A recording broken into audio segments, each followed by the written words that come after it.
El Evangelio según San Marcos, el capítulo 8.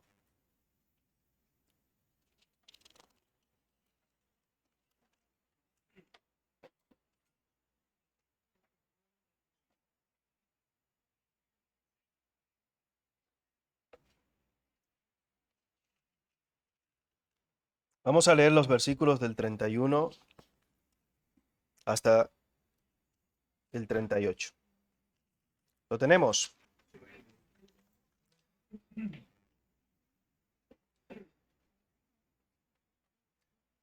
Marcos capítulo 8, versículos 31 al 38. Dice la palabra de Dios. Y comenzó a enseñarles que le era necesario al Hijo del Hombre padecer mucho y ser desechado por los ancianos, por los principales sacerdotes y por los escribas, y ser muerto y resucitar después de 3 días. Esto les decía claramente. Entonces Pedro le tomó aparte y comenzó a reconvenirle. Pero él, volviéndose y mirando a los discípulos, reprendió a Pedro diciendo: Quítate de delante de mí, Satanás, porque no pones la mira en las cosas de Dios, sino en las de los hombres. Y llamando a la gente y a sus discípulos les dijo: Si alguno quiere venir en pos de mí, niéguese a sí mismo y tome su cruz y sígame. Porque todo el que quiera salvar su vida, la perderá. Y todo el que pierda su vida por causa de mí y del Evangelio, la salvará. Porque, ¿qué aprovechará el hombre si ganare todo el mundo y perdiere su alma? ¿O qué recompensa dará el hombre por su alma? Porque el que se avergonzare de mí y de mis palabras en esta generación adúltera y pecadora, el Hijo del Hombre se avergonzará también de él cuando venga en la gloria de su Padre con los santos ángeles. Hermano Costel, puedes orar por este tiempo.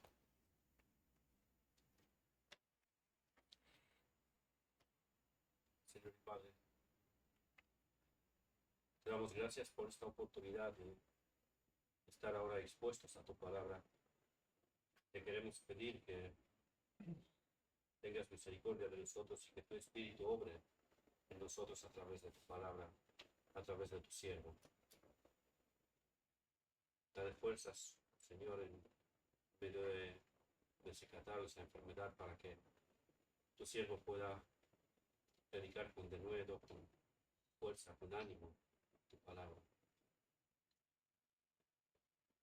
Que tu Espíritu obre en nosotros para que esa palabra penetre y nos transforme según tu voluntad, según tu poder, según tu fidelidad, según tu propósito, Señor. Forma la imagen de tu Hijo en nosotros por medio de tu palabra. Glorifícate en nosotros. Perfecciona tu obra, Señor, porque tuyos somos. Tú nos has redimido por medio de tu Hijo amado, y en su nombre te pedimos todas estas cosas. Amén. Amén.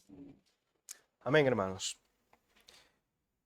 Este pasaje que acabamos de leer es un pasaje conocido, tiene varios versículos, pero cuando comencé a desarrollarlo, me quedé en un versículo y medio, así que hoy no voy a predicar de todo el texto que hemos leído, porque si no se haría ya un poquito más largo de lo habitual.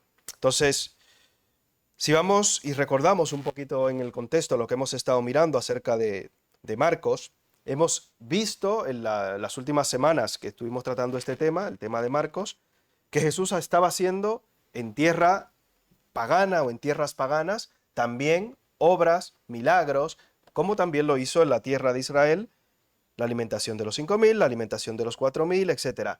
Milagros, donde quiera que Jesús iba, y alguno que escuchaba en un vídeo decía que Jesús era algo parecido a una estrella, a una persona famosa en esa época, y era totalmente entendible que las multitudes se abalanzaban y que si cualquiera de los que estamos aquí tuviéramos algún problema, alguna enfermedad, alguna situación o una condición de salud, es muy probable que hubiéramos hecho lo mismo, intentar aunque sea tocar el manto de Jesús. ¿Recuerdan esa historia?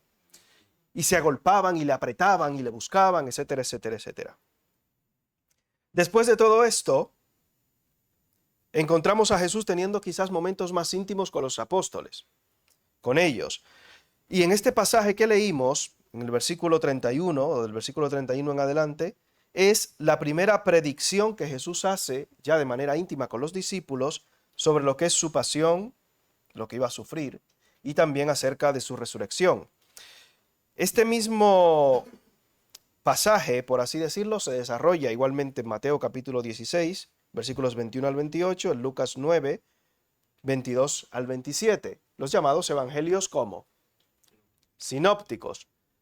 Son tres que ven desde una perspectiva un poquito diferente, ya sea por motivos culturales, por motivos de educación, por diversos motivos, miran una perspectiva, una misma escena, pero cada uno le da una tonalidad concreta y ligeramente diferente. En el comentario de Hendriksen da todos los detalles, por ejemplo, de cada una de las cosas en concreto que Marcos, Lucas y Mateo tienen quizás no en discrepancia, sino para complementarse el uno al otro. Son evangelios que se complementan en lo que es lo que enseñan, lo que presentan y lo que exponen. Como decía uno, es normal que este vaso lo puedas ver medio lleno o medio qué, o medio vacío. Depende quién lo vea. Pero el vaso sigue siendo el mismo. No hay ninguna diferencia. Me lo voy a beber igual. El vaso es uno. Cristo es uno. Las cosas que hizo concuerdan en los tres evangelios, en este caso, y lo que es su pasión y su resurrección, lo que es el relato de ello, también encaja perfectamente. Escuchaba a unos estudiosos que hablaban acerca de la resurrección de Cristo. Creo que algunos de vosotros seguís esa página, la página Byte, no sé si alguno la sigue, ¿no? Pero ellos decían que de ciertas obras clásicas que hoy en día están aceptadas como válidas y que son para los que se dedican a la filosofía o cualquier persona que tenga mínimo un bachillerato, son obras de obligado conocimiento. Y cualquiera que cuestione cualquiera de esas obras de obligado conocimiento es simplemente tildado y tachado como un ignorante. Pero cuando nosotros hablamos acerca de Jesús, ellos decían, muchas de estas obras literarias, gracias hermano, de estas obras literarias y de estas batallas que se narran por ahí, etcétera, etcétera, tienen quizás algunas de ellas dos referencias históricas en todo lo que es la existencia humana. Hablaba de Platón, hablaba de algunas obras concretas que tienen muy pocas referencias realmente históricas, pero que, por ejemplo, la resurrección de Cristo y los evangelios tenían más de 5.800 referencias históricas.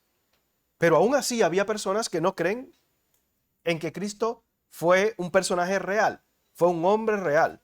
Algunos dicen, no, eso se lo ha inventado la religión. Seguro que ustedes han escuchado esa frase.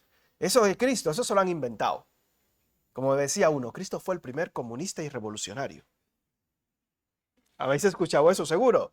De mucha gente. Bueno, mucha no. De un grupo concreto de gente que dice eso de Jesús. Dependiendo, los musulmanes dicen, no, Jesús fue un gran profeta. Sí, sí. No tanto como Mahoma, pero fue un gran profeta.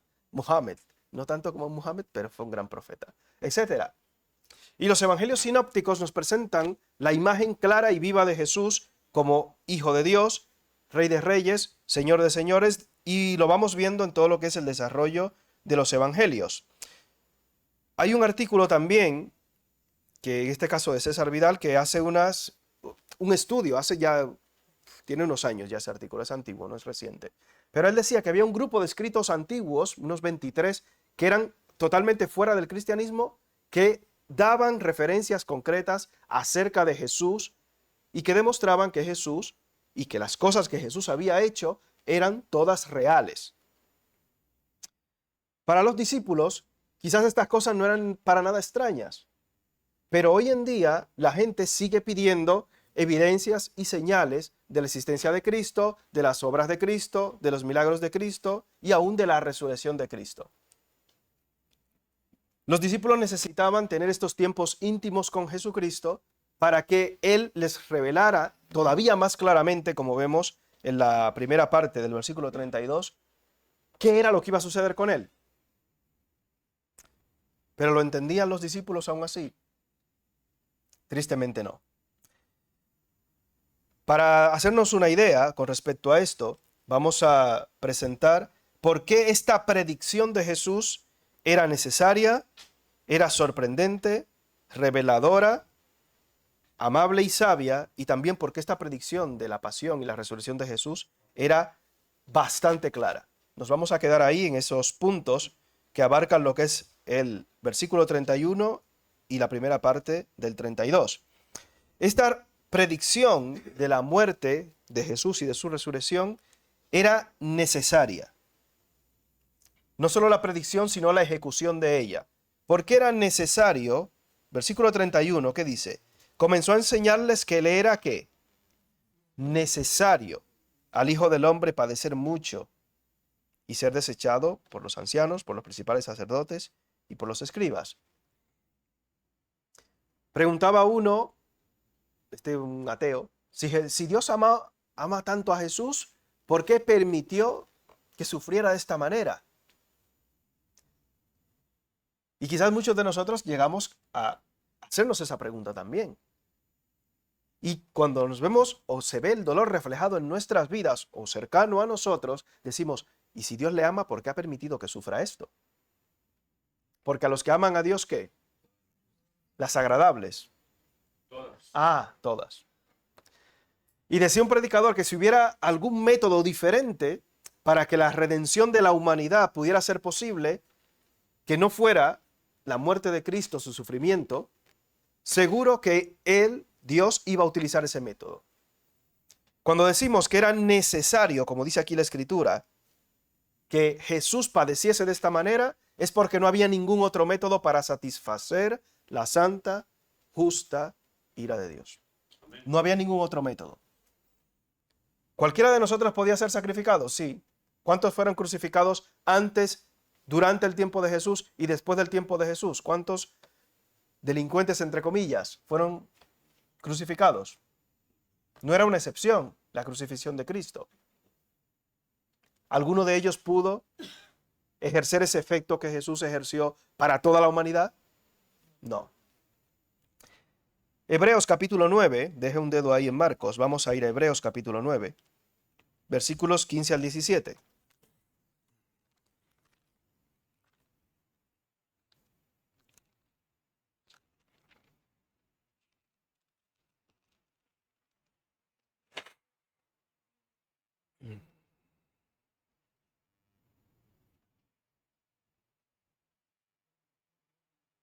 Hebreos capítulo 9, versículos 15 al 17. Hablando acerca de Jesús, dice, así que por eso es mediador de un nuevo pacto, para que interviniendo muerte para la remisión de las transgresiones que había bajo el primer pacto, los llamados, ¿quiénes son esos? Usted y yo, reciban la promesa de la herencia eterna. Porque donde hay testamento es que la misma palabra es necesario que intervenga muerte del testador, porque el testamento con la muerte se confirma, pues no es válido, entre tanto, que el testador vive. Como ustedes saben, hace años yo trabajaba en una residencia de ancianos. Ya no tengo ese privilegio o esa suerte de no trabajar en una residencia de ancianos, porque a veces es un poquito deprimente. Pero me decía un abuelete, allí un abuelo, que uno de los mayores errores que había cometido era haber dado herencia en vida a sus hijos. Haber dado herencia en vida a sus hijos. ¿Por qué? Porque automáticamente los hijos recibieron la herencia, ya ni siquiera le visitaban por su cumpleaños. Me decía, usted tiene que dejar la herencia ahí hasta que se muera, por lo menos para que le hagan la pelota, como dicen aquí en España. Ya no le llevaban ni los nietos, porque ya heredaron. Qué cosa más triste, pero son cosas que pasan. Era necesario que Jesucristo muriera para que nosotros pudiera ser imputada su justicia directamente. Si no sucedía esto, por eso fíjese qué reprensión tan dura hace Jesús a Pedro. ¿Cómo le llama? Apártate de mí, ¿qué? ¿Angelito o Gabriel?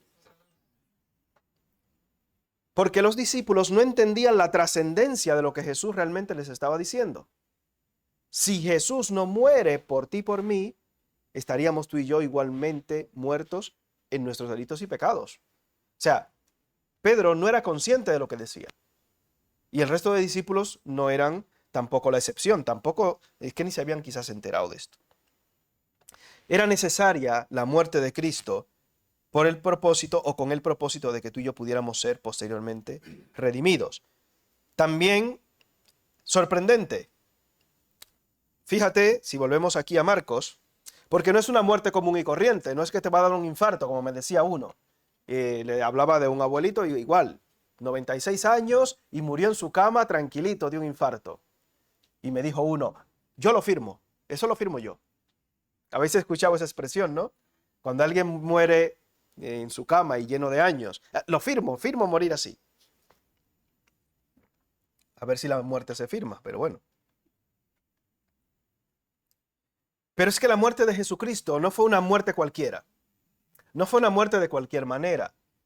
¿Recuerdan Isaías, por ejemplo, 53, cómo describe los padecimientos de Cristo? No, es que no fue una muerte común y corriente. Fue una muerte cruel y con tortura. Por tanto, era algo sorprendente. Porque al Hijo del Hombre, en Marcos capítulo 8, dice que le era necesario que 8:31, ¿no lo tenéis? Padecer mucho, no solo padecer mucho. Pero tú haces milagros, sanidades, alimentas a los hambrientos. Fíjate que Jesús dice de él, tuvo compasión de la multitud y los discípulos tuvieron compasión de ellos. Despídelos que se vayan. Dice, pero si lo despedimos así con hambre, ¿qué le va a pasar? Pues se van a desmayar en el camino. Y los discípulos dijeron, bueno, pues que vayan por las aldeas por ahí, que se busquen la vida. ¿Les suena esa frase, no? Dice de Jesús que tuvo compasión de ellos. Si tú sanas, si tú cuidas a la gente, si tú las alimentas, les resuelves los problemas que tienen, entre comillas, etcétera, todos los problemas que tiene la gente en concreto. ¿Cómo puede ser que a alguien tan bueno les suceda a alguien algo tan malo? ¿Les suena esa frase también? ¿Cómo que a la gente buena le pasan cosas malas? Y me decía uno, ¿ves? Por eso es que hay que ser muy malo. Porque hierba mala no muere. Ya. En la clase de escuela dominical dijimos una frase curiosa al respecto de esto. Es mejor estar en la cárcel, pero ¿dónde? Pero dentro de la voluntad de Dios, que estar disfrutando de cualquier placer fuera de ella. Ojo con esto. Y esto hablábamos con respecto al caso, por ejemplo, de José. Resistir la tentación a José, ¿recuerdan qué le costó posteriormente? La cárcel. ¿Se lo podía pasar bien con aquella señora, con la mujer de Potifar? Probablemente sí, entre comillas.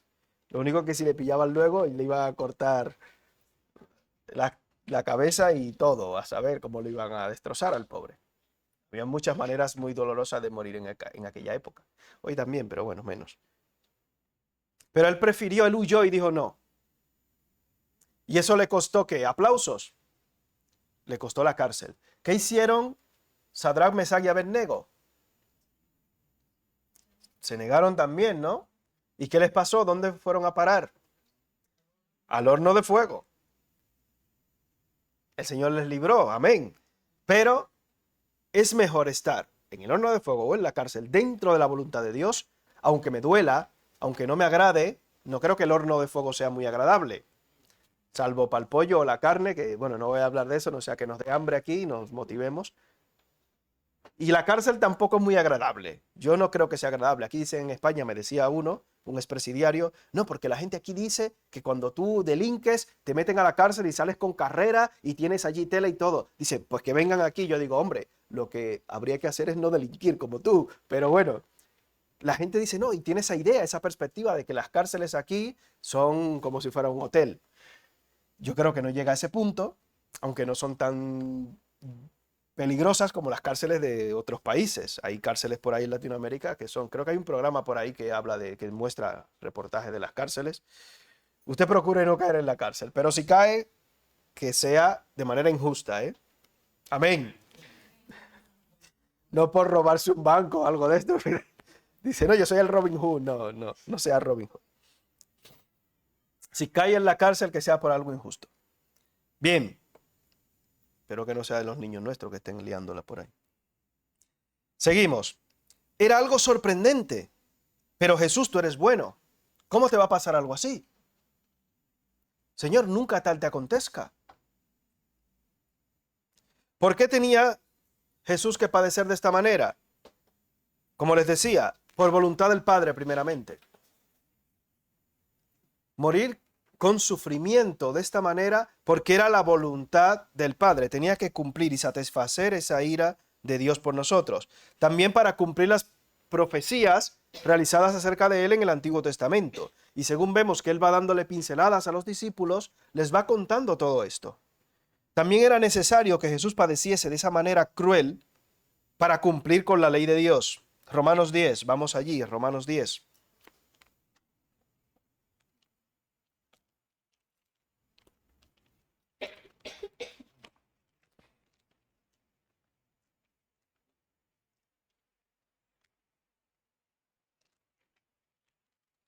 Versículos 3 al 5.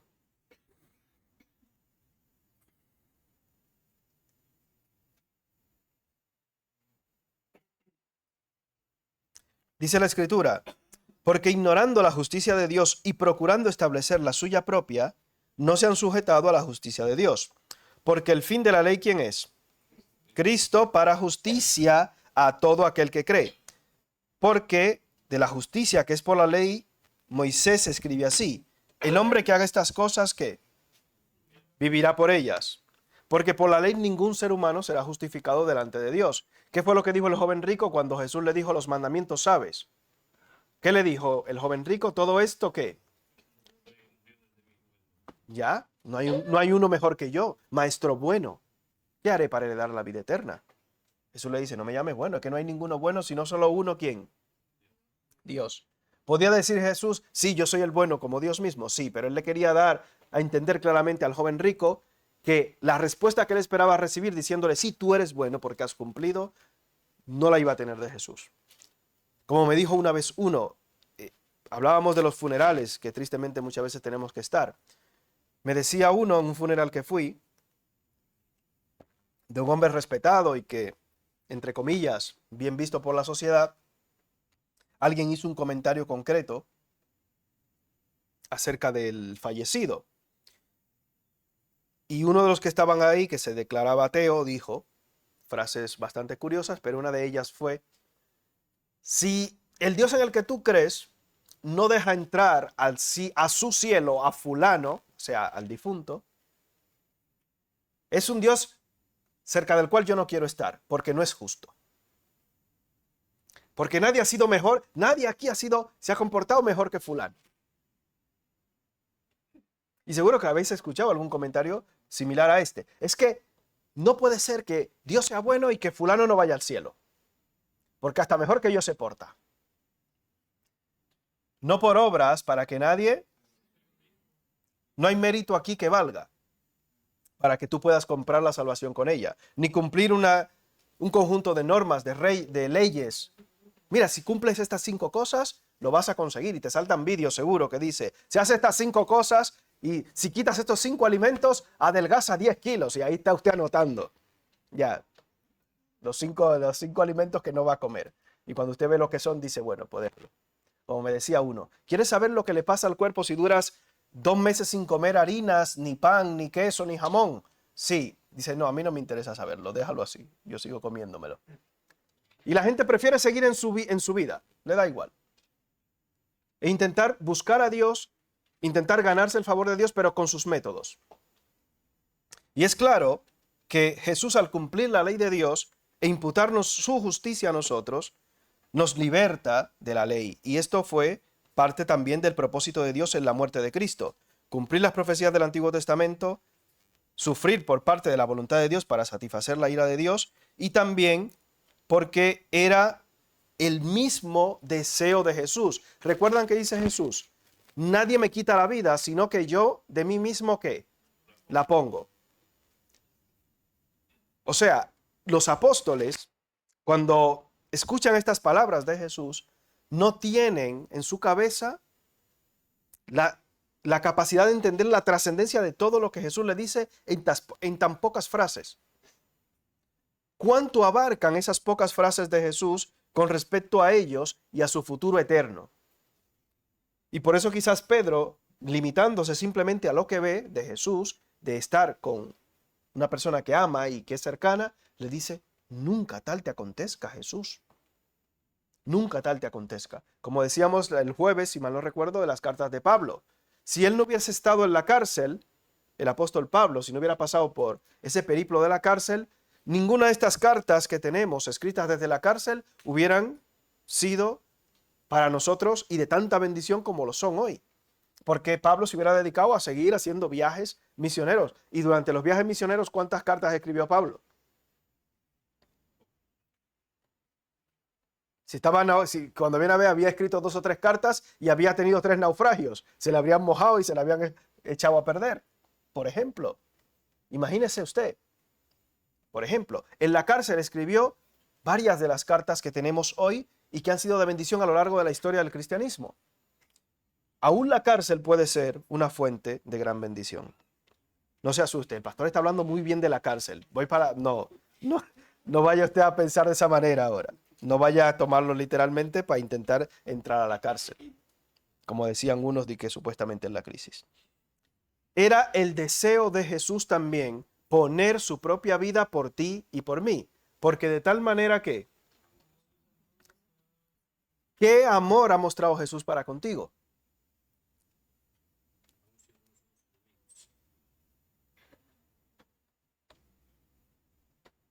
Siendo aún pecadores, ¿qué hizo Jesús?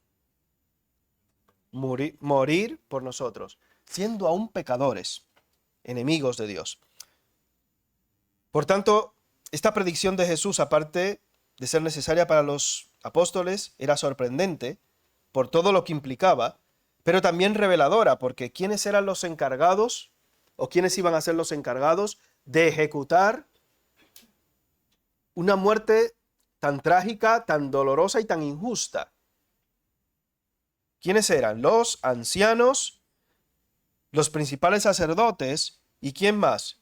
Y los escribas. Los encargados de guardar la ley, los que supuestamente estaban esperando al Mesías, los que supuestamente conocían más que nadie al Mesías, iban a ser los encargados de infringirle tal gran e injusto sufrimiento al Mesías. Probablemente las personas que tengas más cerca de ti en un futuro, tristemente, puedan ser las que más daño te hagan, ¿eh? Es duro, pero es así. Y esas cosas pasan. Y lo vemos aquí. Las personas que se suponen que tenían un mayor conocimiento, lo que hicieron fue, recuerdan aquella profecía, es que esa persona es mejor que muera y no que sea destruido el pueblo completo. ¿Recuerdan esa profecía de Caifás, si mal no recuerdo? No habéis comprendido que es mejor que uno muera por el pueblo y no que todo el pueblo sea destruido. Hablando de la muerte de Jesús. Los escribas y los fariseos y los sacerdotes, que se suponen que eran los encargados de conocer, de buscar y de estar pendientes del Mesías, y aún así más Judas Iscariote, que estaba ahí al lado de él, iban a ser los encargados de, eso ya no lo había dicho aquí, pero de infligirle tan injusto y tan grande sufrimiento al Mesías. Por tanto, era reveladora. También era amable a la vez porque no daba detalles de todos los padecimientos y de todas las cositas concretas que iban a suceder. La película, ¿quiénes han visto la película de la Pasión de Cristo? Varios, no todos. Creo que hay una parte 2 supuestamente, pero no sé si es verdad o mentira. Yo veo tráiler que me salen, pero no sé si es verdad o mentira. Ya veremos. Pero ahí da muchos detalles que son un poco grotescos. Tú ves la película y yo la vi una vez y no la he vuelto a ver. No he podido volver a verla porque da unos detalles ahí muy terribles. Da un poquito de grima la película por el dolor que se infringe y por la tortura.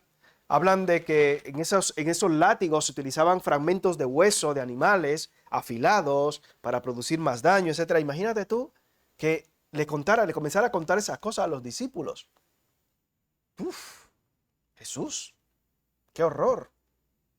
Si nosotros solo con pensarlo nos horroriza hasta cierto punto. Imagínate a los discípulos que estaban viendo cara a cara a Jesús y compartiendo con él. Tuvo cuidado de ellos en ese aspecto también, de cuidar un poco sus corazones. Y ayer, por ejemplo, en la reunión de matrimonios, se trataba eso. Algunos detalles no se daban simplemente para guardar el corazón el uno del otro. Decir, hombre, hay cosas que han pasado que mejor no contarlas. Déjalo así. Intentar para no cuidar, como decía uno, la ignorancia da felicidad. No sé cuán ignorantes o felices somos, pero a veces tener más información de la cuenta es dañino. Es dañino. A los hijos, a veces a los niños hay que no darle demasiada información más de la cuenta. Y es parte de lo que encontramos en la sociedad de hoy, una sociedad sobreinformada. Usted abre el móvil y le salen 800.000 noticias. Es imposible usted estar al día de todo. Y a veces tener tanta información es un problema. Así que tenga cuidado con eso, con la sobreinformación. Y Jesús cuidando el corazón de ellos, porque imagínate tú, cuando fueron al huerto a capturar a Jesús, ¿qué hizo Pedro con la espada? Entonces imagínate tú, si Jesús le dice quiénes son los que iban a cometer ese acto tan vil y tan cruel, ¿qué iban probablemente a hacer los discípulos? Probablemente se armaban y comenzaban a matar y a cortar cabezas. No lo dude usted. ¿Qué pidieron Jacobo y Juan? ¿Poder para qué? Para quemarlos. Entonces, Jesús está tratando esto de una manera amable y sabia también con los discípulos. Pero aparte de esto, hablando de su resurrección, de quienes iban a participar en este vil acto de su muerte y de su tortura, el versículo 32 en la primera parte dice que esto les decía claramente.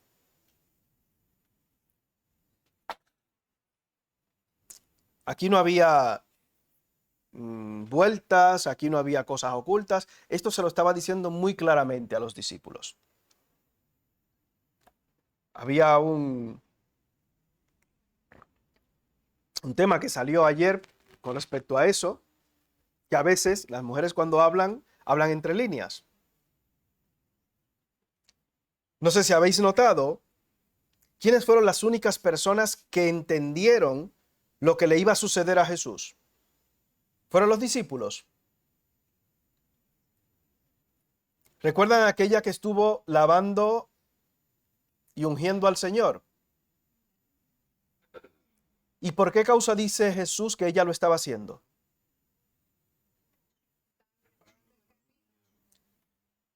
Preparándole para la sepultura ya.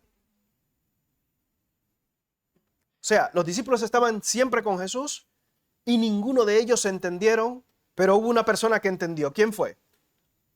Una mujer.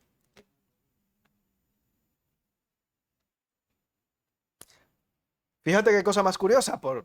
Las mujeres entienden y tienen muchas veces un entendimiento mayor que nosotros los hombres para darse cuenta de cosas que nosotros, por lo que sea, no nos damos cuenta. Es así. Y Jesús en más de una ocasión había hablado con los discípulos y aquí nos dice que habían mujeres. Pero quizás con una vez que ella lo escuchó, entendió lo que Jesús le estaba diciendo a los discípulos, aunque ellos no lo entendieron.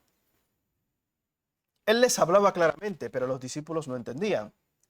Y en algún pasaje habla de que los ojos de los discípulos para algunas cosas estaban como velados, estaban velados. Con un velo, como si fuera un velo. No podían entenderlo. Y esta dice, se ha adelantado mi sepultura. ¿Quién saltó en contra de ella cuando lo estaba haciendo? ¿Recuerdan quién fue ese? Judas Iscariote.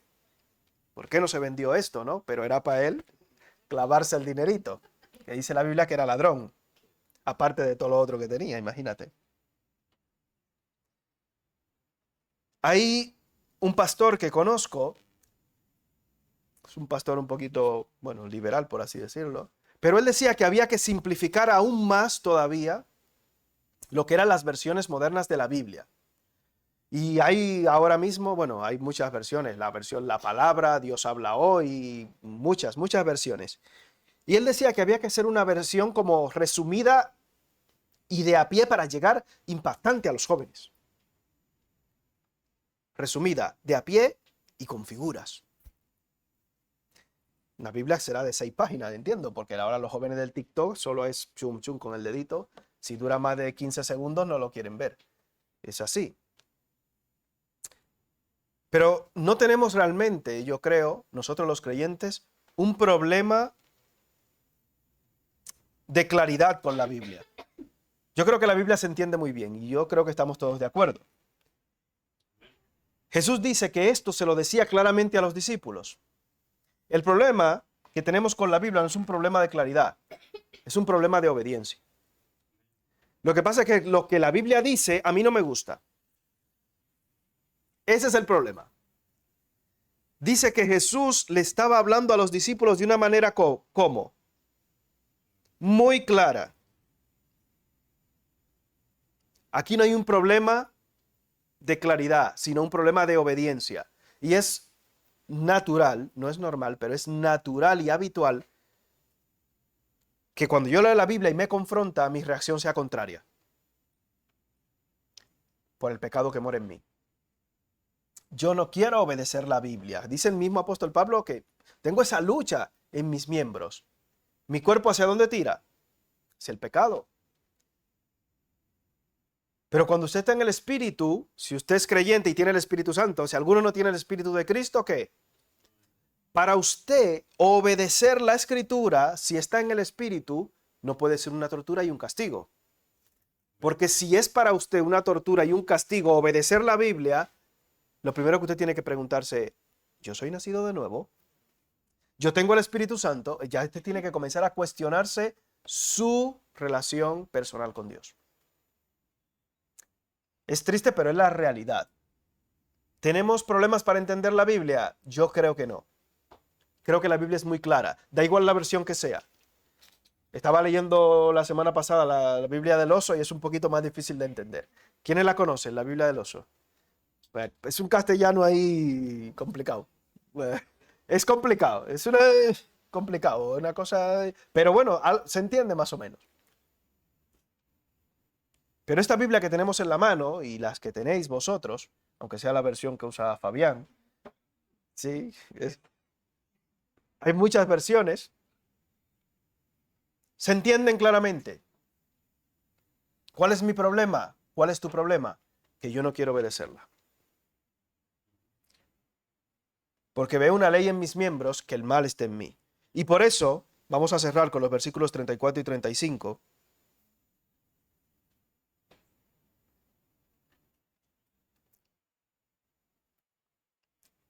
Y llamando a la gente y a sus discípulos, les dijo, si alguno quiere venir en pos de mí, haga lo que le haga feliz.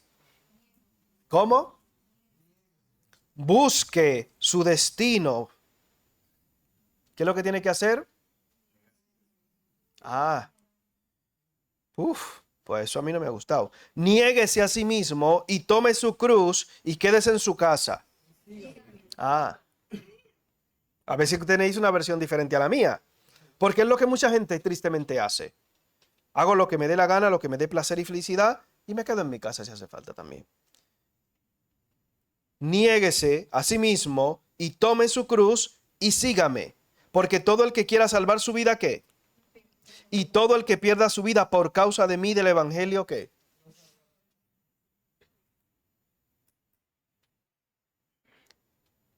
Tú te amas mucho a ti mismo, de forma tal que no quieres negarte a ti mismo. Ama a tu prójimo como, porque ya te amas mucho. No, es que hay que amarse más. Se ven al espejo. ¿Habéis visto? Estos psicólogos modernos son una cosa muy curiosa. Principalmente a las chicas, de que eres princesa, eres no sé qué, eres poderosa. Los vídeos de motivación. De las, ¿cómo es que le llaman a esto? Se me ha olvidado el nombre. Ya sí ¿eh? Eso, el coaching, que es lo que está de moda, el coaching, las coaching. Eres preciosa, eres princesa, eres poderosa, eres... Se miran al espejo. Y mírate al espejo y tírate piropos. Luego con la grabación ya luego me pondrán comentarios ahí maléficos. Eh, amén, amén. Y van a acabar conmigo, me hacen viral y todo. Mira ese, no sé qué tal, retrógrado, troglodita, llaman. Bueno. Pero bueno, oiga, hermano, hermana, usted conoce ya la escritura. ¿Qué va a hacer con ello? Ojalá. Niéguese a sí mismo y tome su cruz y sígame. Usted la entiende la escritura. Yo creo que todos entendemos qué debemos hacer, qué es pecado y qué no es pecado. Si hasta los niños lo entienden, si hasta los niños lo saben. ¿Sabe cuál es el problema? Que no nos negamos a nosotros mismos, porque estamos muy vivos. Y hay, creo que hay una película que se llama así. Somos muertos muy vivos todavía. Somos muertos que estamos muy vivos. Si usted se niega a sí mismo, toma su cruz y sigue a Cristo, mire, yo creo que no hay mucha duda con respecto a eso. Seguro que estando en la voluntad de Dios, aunque sea en la cárcel, usted al final será recompensado por aquel que le ha llamado. Si usted ha sido llamado por Dios, si usted está aquí no es una coincidencia. Si usted está aquí hoy y se ha escuchado la palabra, no es una casualidad simple. No es una casualidad simple. Se ha escuchado la palabra. ¿Por qué? Porque la obediencia a Cristo es la que te va a traer los frutos que realmente Él quiere para tu vida. Pero si no hay obediencia, lo único que hay, dice la Escritura, es una expectación horrenda de juicio. Expectación horrenda de juicio. Obedece la palabra de Dios, porque obedeciendo, dice la Escritura, te irá bien. Y eso es lo que dice también la Biblia en Josué. Obedeciendo, te irá bien. Obedeciendo estarás dentro de la voluntad de Dios, aunque sufras. Porque no vas a estar sufriendo en vano, sino que te será tomado en cuenta por parte de Dios. Porque es mejor que padezcáis haciendo el bien, si la voluntad de Dios así lo quiere, dice Pedro, que haciendo qué. Lo que sea, pero dentro de la voluntad de Dios. Padre, te damos gracias, porque podemos descansar en ti, Señor, sabiendo que estando en tus manos estamos guardados por ti, estando en tus manos no hay nada ni nada que pueda separarnos de tu amor.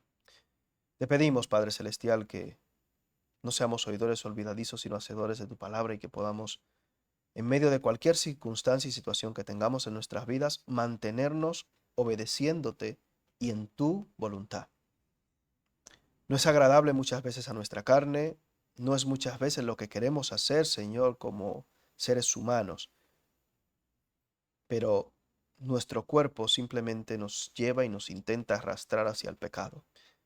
Que podamos sujetar todo pensamiento y toda pasión a los pies de Cristo, para que podamos ser hijos obedientes para tu honra y para tu gloria.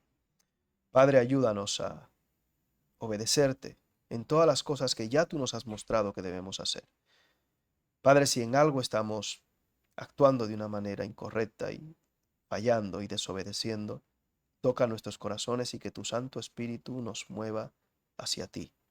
Que nos arrepintamos, Padre Celestial, y cambiemos para que por tu gracia y tu misericordia podamos andar en tus caminos.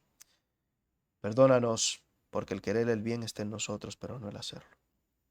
En el nombre de Jesús. Amén. Cantamos